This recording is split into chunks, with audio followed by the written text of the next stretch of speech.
Sir അതുപോലെ ഈ Christian കമ്മ്യൂണിറ്റിയുടെ കുറേ നാളായിട്ടുള്ള ഒരു വിഷയമാണ് ഈ ലവ് ജിഹാദ് എന്നുള്ളൊരു പേടി. ക്രിസ്ത്യൻ പെൺകുട്ടികളെ മുസ്ലിംസ് കൺവേർട്ട് ചെയ്ത് കല്യാണം കഴിക്കുന്നു, നമ്പർ കൂടുന്നു, അതിനൊരു ഫെസിലിറ്റേറ്റ് ചെയ്യുന്ന ഒരു സിസ്റ്റം മുസ്ലിം കമ്മ്യൂണിറ്റിക്ക് ഉണ്ട് എന്നൊക്കെ ഉള്ളൊരു പേടി കലർന്ന ഒരു വിശ്വാസം ധാരാളം പേടിയുണ്ട്. അതുണ്ടോ? അത് ശരിക്കും ധാരാളം പേടിയുണ്ട്. പിന്നെ നല്ല പെൺകുട്ടികളെ മുസ്ലിങ്ങളെ കൺവേർട്ട് ചെയ്തിട്ട് മുസ്ലിം ആക്കുന്നു എന്നൊരു പരിപാടികളുണ്ട്. പഠിച്ചുകൊണ്ടിരിക്കുമ്പോൾ തന്നെ ഇവരെ വീടുകളിലൊക്കെ കൊണ്ടുപോയിട്ട് കുറേ ചെയ്ത് പഠിപ്പിക്കുന്നുണ്ട്. അങ്ങനെയൊക്കെയുണ്ട്. എൻ്റെ അടുത്ത് ഞാൻ ജഡ്ജി ആയിരിക്കുമ്പോൾ അങ്ങനെ കേസുകൾ വന്നിട്ടുണ്ട്. വന്നു കഴിയുമ്പോൾ ഇവരെ കാണത്തില്ല. നമ്മൾ ഹേവിയസ് കോർപ്പസ് വരും. ഇവർ എന്തെല്ലാം അന്വേഷിച്ചില്ല. കുറച്ചാൾ കഴിഞ്ഞ് 1-2 കൊല്ലം കഴിയുമ്പോൾ വരും. അപ്പോഴത്തേക്ക് ഈ കുട്ടി നല്ല ഒരു മുസ്ലിമായിട്ട് മാറിക്കഴിഞ്ഞിരിക്കും. ഒരു ഒറ്റ മോളേ ഉള്ളൂ. കണ്ടാൽ നല്ല സുന്ദരി, നല്ല ഇതുമാണ്.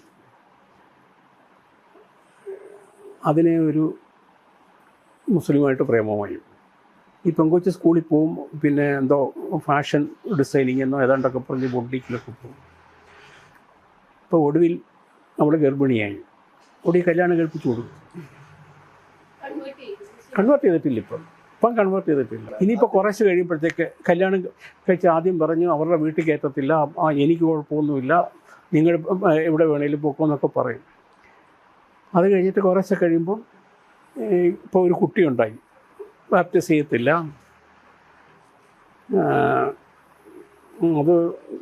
അത് എവിടെയില്ല, അത് മുസ്ലിം ഫാമിലിയായിട്ട് മാറുന്നത്. അപ്പനും അമ്മ ഹെൽപ്ലെസ്സാണ്. എന്ന് മാത്രമല്ല മുസ്ലിമിന് കല്യാണം കഴിച്ച് നിങ്ങളുടെ അവരുടെ വീട്ടുകാരൊക്കെ ഇവരെ എക്സ്ക്ലൂഡ് ചെയ്യുന്നു. അതായത് പ്രാക്ടിക്കലായിട്ട് ധാരാളം ഞാൻ പഠിച്ചുകൊണ്ടിരിക്കുമ്പോൾ ഞാൻ ജഡ്ജിയായിരിക്കുമ്പോൾ പല കേസുകൾ വന്നിട്ടുണ്ടോ. അത് ഒരു നമ്പൂതിരി കൊച്ചിൻ്റെ അവർ പഠിച്ചുകൊണ്ടിരിക്കുമ്പോൾ തന്നെ ഇവരുടെ വീടുകളിലൊക്കെ കൊണ്ടുപോയിട്ട് റംസാൻ്റെ സമയത്ത് നോയമ്പ് നോക്കും. ഇവർ വീട്ടുകാർ ചോദിക്കുമ്പോൾ പറയും നോയമ്പല്ലേ, കുഴപ്പമില്ല, എനിക്ക് കഴിക്കേണ്ടതെന്ന്. അതിന് കുറച്ച് അതിനെ കാണുന്നില്ല. പിന്നെ ഇതെല്ലാം കഴിഞ്ഞിട്ട് 1 കൊല്ലം 2 കൊല്ലം കഴിഞ്ഞിട്ട് ഹേബിയസ് കോർപ്പസ് ഒക്കെ വൈകി അതിനെ കൊണ്ടുവന്ന് കഴിഞ്ഞപ്പം പറഞ്ഞാൽ എനിക്ക് മുസ്ലിം സമുദായത്തിൽ മുസ്ലിം വിശ്വാസമാണെന്ന് പറയും. അപ്പോഴത്തേക്ക് അതിനെ കല്യാണം കഴിഞ്ഞിരിക്കുന്നു. അതെ, അവർ പറയണം. എനിക്ക് സത്യം അറിയില്ല. നമുക്കൊന്നും ചെയ്യാനായിട്ട് സാധിക്കുന്നില്ല. അപ്പം പ്രായപൂർത്തിയായ ഒരു കുട്ടി പറയാൻ എനിക്കിത് അതിനാന്ന് പറയാൻ നമുക്ക് എന്ത് ചെയ്യാൻ പറ്റും? അപ്പോൾ അത് പറയുകയാണ് ഇവരെ ഇങ്ങനെ അട്രാക്ട് ചെയ്യുന്നതിന് പൈസ അവരുടെ ഏതോ അസോസിയേഷൻ കൊടുക്കുന്നതൊക്കെയാണ് പറയണം. നമുക്ക് അതിൻ്റെ സത്യം അറിയത്തില്ല. സത്യം അറിയാൻ നമുക്കൊന്നും പറയാനും പറ്റത്തില്ല. സാർ, വേറൊരു കാര്യം, ഈ ന്യൂനപക്ഷങ്ങൾ നടത്തുന്ന വിദ്യാഭ്യാസ സ്ഥാപനങ്ങളിൽ മാനേജ്മെന്റ് കോട്ട കൂടാതെ കമ്മ്യൂണിറ്റി കോട്ടയും വേണം നമ്മൾ റെക്കമെൻഡേഷൻ ചെയ്യാം. അതിനെക്കുറിച്ച് മാനേജ്മെന്റ് കോട്ട എന്നുള്ളതല്ല, കമ്മ്യൂണിറ്റി കോട്ട എന്നുള്ളതല്ല പറയുന്നത്. ഇപ്പോൾ 50% പ്രൊഫഷണൽ കോളേജിൽ സ്വന്തമായിട്ട് ഇവർക്ക് ചെയ്യാം. ആ ക്രിസ്ത്യൻ എന്ന് പറഞ്ഞ കമ്മ്യൂണിറ്റി വന്നു കഴിയുമ്പം കത്തോലിക്കരുടെയാണ് മെയിനായിട്ടുള്ളൊരു demand. Pushpagiri college, Pushpagiri medical college, Christian community എന്ന് പറയുമ്പോൾ അവിടെ അഡ്മിഷൻ കിട്ടുന്നത് കൂടുതലും ഓർത്തഡോക്സ് മാർത്തോമാ കുട്ടികളാണ്.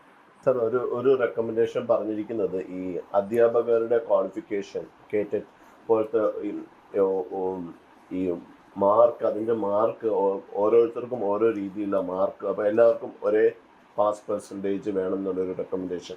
അത് അങ്ങനെയല്ലേ ഇപ്പം ചില സമുദായം? അപ്പോൾ അധ്യാപകരുടെ ഈ സെറ്റിലും ഒക്കെയുള്ള വ്യത്യാസങ്ങൾ, സെറ്റ് പരീക്ഷയ്ക്കും അങ്ങനെയൊക്കെയുള്ള ക്വാളിഫയിങ് പരീക്ഷയ്ക്ക് വ്യത്യസ്തമായ മാർക്കാണ്. SC/STക്ക് 40% മതി, ഈഴവർക്ക് OBCക്കാർക്ക് ഇന്നത് മതി, മറ്റാർക്ക് വേറെ പെർസെൻറ്റേജ്. അങ്ങനെ വരുമ്പം ഈ റിസർവേഷൻ തന്നെ ഉള്ളവർക്ക് ജോലി കിട്ടത്തുള്ളൂ. അതിന് മുമ്പ് ഇതിലും കൂടെ റിസർവേഷൻ വരുമ്പോഴത്തേക്ക് ഇവരുടെ കഴിവ് തീരെ അവഗണിക്കപ്പെടുന്നു എന്ന് ഒരിതുണ്ട്. അത് മാർക്ക്, ക്വാളിഫയിങ് മാർക്ക് ഒന്നാക്കണം. കാരണം SSLCക്ക് മാർക്ക് എല്ലാവർക്കും ഒന്നുപോലെയല്ലേ, അതുപോലെ ഒന്നാക്കണം. പിന്നെ ജോലിക്ക് റിസർവേഷൻ ആയിക്കോട്ടെ, അതൊരു വേറെ റെക്കമെൻഡേഷനാണ്. ക്വാളിറ്റിനെ അഫക്റ്റ് ചെയ്യും, ക്വാളിറ്റി അഫക്റ്റ് ചെയ്യും. നല്ല ആൾക്കാരെ കിട്ടാൻ ബുദ്ധിമുട്ടാകും. അത് വേറൊരു പ്രശ്നമുണ്ട്. ക്വാളിറ്റി എന്ന് പറയുന്ന പലതും നോക്കേണ്ട കാര്യമുണ്ട്. സാർ, ഈ റീസെന്റ് ഗവൺമെന്റ് ഈ പെന്തക്കോസ്റ്റൽ ഡിനോമിനേഷൻസിനെ ക്രിസ്ത്യൻ ഡിനോമിനേഷൻസ് ആയിട്ട് റെക്കഗ്നൈസ് ചെയ്തിട്ടുണ്ട്. അത് എത്രമാത്രം ഹെൽപ്പ് ചെയ്യും ഈ പെന്തക്കോസ്റ്റൽ ഗ്രൂപ്പ്സിനെ ക്രിസ്ത്യൻ ഡിനോമിനേഷൻ ആയിട്ട് റെക്കഗ്നൈസ് ചെയ്തല്ലോ കഴിഞ്ഞ ഇതിപ്പോഴല്ല, 2021 നോട്ടിഫിക്കേഷൻ പാസ്സായിട്ടുണ്ട് പെന്തക്കോസ്തുകാരെ ക്രിസ്ത്യാനിയായിട്ട് കൂട്ടിക്കൊണ്ട്. അത് എത്രമാത്രം ഹെൽപ്പ് ചെയ്യും എന്നുള്ളതാണ് ചോദ്യം പെന്തക്കോസ്റ്റൽ ഗ്രൂപ്പ്സിന്. EFS ഇപ്പമല്ല, അത് നേരത്തെ തീരുമാനിച്ചാണ്. EFS എക്കണോമിക്കലി ബാക്ക്വേർഡ് ബെനിഫിറ്റ്സ് കിട്ടുമല്ലോ. റിസർവേഷൻ ഇല്ലാത്ത കമ്മ്യൂണിറ്റി, പെന്തക്കോസ്റ്റൽ റിസർവേഷൻ ഇല്ലാത്ത ആൾക്കാർക്കും ഉണ്ട്, അവർക്ക് ഇതിനകത്ത് ബെനിഫിറ്റ് കിട്ടും. അത് 2021 തന്നെ ഗവൺമെൻറ് നോട്ടിഫിക്കേഷൻ പാസ്സാക്കിയിട്ടുണ്ട്, ഇപ്പോഴല്ല. പിന്നെ പെന്തക്കോസ്റ്റൽ സഭകളെ, ബ്രദറൻ സഭകളെ, അതിൻ്റെ അകത്ത് ബ്രദറൻ സഭകൾക്ക് കൊടുക്കുന്ന സ്പെല്ലിംഗ് മിസ്റ്റേക്ക് ഉണ്ടെന്ന് ഞങ്ങൾക്ക് പരാതി തന്നു. അപ്പോൾ ഞങ്ങളുടെ സ്പെല്ലിംഗ് മിസ്റ്റേക്ക് ബ്രദർ സഭയല്ല ബ്രദറൻ സഭയാണ് എന്നും പറഞ്ഞുകൊണ്ട്. അല്ല, ഏതായാലും ശരി തന്നെ ഇങ്ങനെ കമ്മീഷൻ ഉണ്ടാക്കി. ഇപ്പോൾ സർക്കാർ അത് കമ്മീഷൻ ഉണ്ടാക്കി. സർക്കാർ കമ്മീഷൻ്റെ സമയത്ത് നമ്മൾ ചോദിച്ചതിനൊക്കെ മറുപടി തന്നിട്ടുണ്ട്, വളരെ ക്ലിയറായിട്ട് ഓരോന്നിനും തന്നിട്ടുണ്ട്. ഗവൺമെൻറ് സെക്രട്ടറീസ് എല്ലാം കോപ്പറേറ്റ് ചെയ്തിട്ടുണ്ട്. എല്ലാം ജാതിമത ഭേദമന്യേ എല്ലാ ഗവൺമെൻറ് ഓഫീസേഴ്സും കോപ്പറേറ്റ് ചെയ്യും. ചോദിച്ചതൊക്കെ മറുപടി കൃത്യമായിട്ട് തന്നിട്ടുണ്ട്. എല്ലാ ഫെസിലിറ്റീസും കമ്മീഷന് പ്രവർത്തിക്കാൻ തന്നിട്ടുണ്ട്. കമ്മീഷൻ്റെ എക്സ്പെൻസിനും സ്റ്റാഫിൻ്റെ ശമ്പളമൊക്കെ അതാത് സമയത്ത് കൃത്യമായിട്ട് തന്നിട്ടുണ്ട്. റിപ്പോർട്ട് സമർപ്പിച്ചതിന് ശേഷം സർക്കാരിന്റെ ഭാഗത്തുള്ള അത് സർക്കാരിൻ്റെ ചുമതലയാണ്. അത് നടപ്പാക്കേണ്ടത് അതിന് ബെനിഫിഷ്യറീസ് വേണം, അതിന് പ്രഷർ ചെലുത്താനായിട്ട്. കമ്മീഷനെ സംബന്ധിച്ചുള്ള റിപ്പോർട്ട് സമർപ്പിക്കുക എന്നുള്ള ചുമതലയുള്ളൂ. ഞങ്ങൾ പഠിച്ച് ചെയ്ത് ഇത്രയും എഫേർട്ട് എടുത്തിട്ട് റിപ്പോർട്ട് ചെയ്യുമ്പോൾ അതിലെ റെക്കമെൻഡേഷൻസ് ആൾമോസ്റ്റ് ഇംപ്ലിമെന്റ് ചെയ്യാന്നല്ലേ? അതെ, ഞങ്ങൾ ചെയ്തു.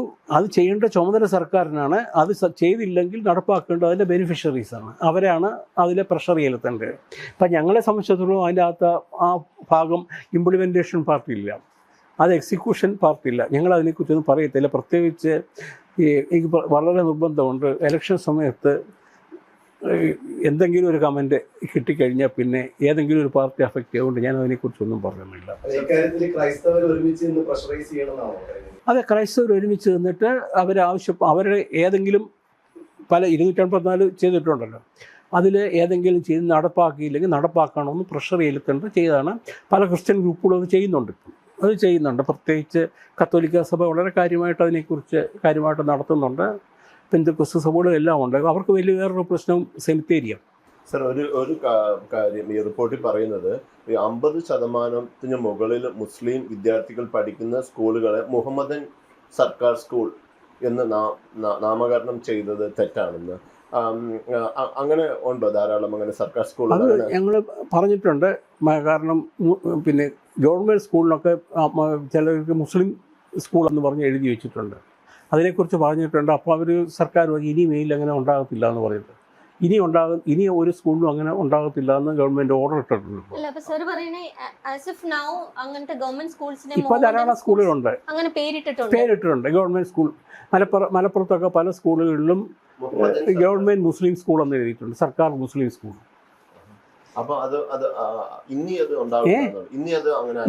ഇനി അങ്ങനെ പുതിയ സ്കൂളുകളിലൊന്നും അങ്ങനെ പേരിടത്തില്ല എന്ന് പറഞ്ഞിട്ടുണ്ട്. അല്ലെ 50% കൂടി മുസ്ലിങ്ങളെ. കാരണം എന്നാന്ന് പറഞ്ഞു കഴിഞ്ഞാൽ റംസാൻ നോയമ്പിന്റെ സമയത്ത് അവർക്ക് പ്രത്യേക അവധിയാണ്. അപ്പോൾ ഇപ്പോൾ ഉള്ള സ്കൂളുകളോ അതിനെക്കുറിച്ചൊന്നും സർക്കാർ പറഞ്ഞു ഇനി ഉണ്ടാകത്തില്ല എന്ന് പറഞ്ഞിട്ടുണ്ട്. പ്രത്യേക അവധി എന്ന് പറയുന്നത് എങ്ങനെയാണ്? റംസാൻ മാസത്തിൽ അതെങ്ങനെയാണ് അവധി? അവർക്ക് പ്രത്യേക അവധിയാണ്. അവധി സ്കൂൾ സമയമൊക്കെ വ്യത്യാസമാണ്. അതെ, ഗവൺമെന്റ് സ്കൂൾസ് മുസ്ലിം സ്കൂൾ 50% കൂടുതൽ മുസ്ലിംസ് ഉള്ളിടത്തൊക്കെ പലയിടത്തും മുസ്ലിം സ്കൂൾ എന്ന് പറഞ്ഞിട്ടുണ്ട്. 50% കൂടുതൽ മുസ്ലിം വിദ്യാർത്ഥികളുള്ള സർക്കാർ സ്കൂളുകളിൽ വേറെ സമയമാണോ? എന്താ 50% കൂടുതൽ മുസ്ലിം സ്കൂളിലൊക്കെ ചില സർക്കാർ സ്കൂളുകളിൽ വ്യത്യാസ സമയമാണ്. അത് നിങ്ങൾ പഠിക്കണം. നമ്മൾ അതിൻ്റെ അകത്ത് പറഞ്ഞിട്ടുണ്ട്. അവർക്ക് പ്രത്യേക സമയമുണ്ട്. അതിലൊന്നും നമ്മൾ ഇടപെടുന്നില്ല. പേരിടുന്നത് ഇപ്പോൾ സർക്കാർ സ്കൂളാണ്. അവിടെ ഹിന്ദുക്കളും പഠിക്കുന്നുണ്ട്, മുസ്ലിങ്ങളും ക്രിസ്ത്യാനികളും പഠിക്കുന്നുണ്ട്. പക്ഷേ പഠിക്കുന്നത് എവിടെ എന്ന് ചോദിച്ചാൽ ഞാൻ മുസ്ലിം സ്കൂളിലാണെന്ന് പറയും. മുസ്ലിം സ്കൂളിൽ മുസ്ലിം പ്രൈവറ്റ് സ്കൂളൊന്നുമല്ല. ഇപ്പം ക്രിസ്ത്യൻ മാനേജ്മെൻ്റ് അല്ലെങ്കിൽ ക്രിസ്ത്യൻ സ്കൂളെന്ന് എന്തെങ്കിലും കാണും. പക്ഷേ ഇത് ഗവൺമെൻറ് സ്കൂളാണ്. ഈ ന്യൂനപക്ഷം എന്ന് പറയുന്നത് മുസ്ലിം സമുദായം മാത്രമാണ് തോന്നല്. അവിടെ മിക്കവാറും അങ്ങനെയുള്ള സ്കൂളുകളിൽ മിക്കവാറും 80% മുസ്ലിം കുട്ടികളാണ്. മലപ്പുറത്തൊക്കെയാണ്. ആ ഭാഗത്തതേ ഉള്ളൂ, ചേർക്കാഞ്ഞിട്ടല്ല, ആ ഭാഗത്ത് അവരേ ഉള്ളൂ. ഇപ്പോൾ രാവിലെ പോകുമ്പോൾ ഇപ്പോൾ പണ്ടൊക്കെ ഒരു മുസ്ലിം കുട്ടിയെ കണ്ടാൽ നമുക്ക് തിരിച്ചറിയത്തില്ലായിരുന്നു. ഇപ്പം നമുക്ക് തിരിച്ചറിയാം. കാരണം വേഷവിധാനത്തിൽ വെച്ച് ആൺപിള്ളേർക്ക് പോലും വ്യത്യാസം. ഇപ്പം ആൺപിള്ളേർ പോലും തൊപ്പി വെച്ചുകൊണ്ടാണ് സ്കൂളിൽ പോണേ. പണ്ടങ്ങനൊന്നും ഇല്ലായിരുന്നു, നമുക്ക് അറിയത്തില്ലായിരുന്നു. നമ്മുടെ വീടുകളിൽ അവർ വരും, അവരുടെ വീടുകളിൽ നമ്മൾ പോകും, ഒരു പ്രശ്നവുമില്ലായിരുന്നു. ഇപ്പോൾ ആ ഫണ്ടമെൻ്റലിസം ഒത്തിരി. അത് വേറൊരു കാര്യമുണ്ട്, ഹിന്ദുക്കളാണെങ്കിലും ഈ ചുമന്ന പോയിട്ട് വരുന്ന ഒത്തിരി പേര് വ്യത്യാസമുണ്ട്. കുരിശുമാല പുറത്തിട്ട് വരുന്നവരുണ്ട്. ഈ എക്സിബിഷനിസം ഒത്തിരി വരുന്നവരുണ്ട്. അവരവരുടെ വിശ്വാസം അവരുടെ ഉള്ളിലിരുന്നാൽ പോരെ.